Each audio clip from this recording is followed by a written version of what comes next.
Good day everyone, my name is Maya Abigail Sermiscal. So today I will be talking about what I have learned from the microorganism.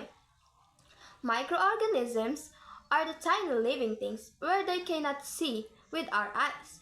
We need a microscope to see them. They are everywhere, like water, air, soil, and even inside our bodies. There are many types of microorganisms, like bacteria, viruses, fungi, and the protozoa. Some microorganisms are helpful. They can help us to digest food, make medicine, and create food like yogurt, cheese, and also the bread. But some microorganisms are harmful because they can cause sickness like flu, colds, diarrhea, and infection.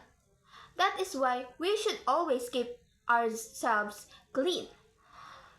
Wash our hands, cook food properly, and keep our surroundings clean.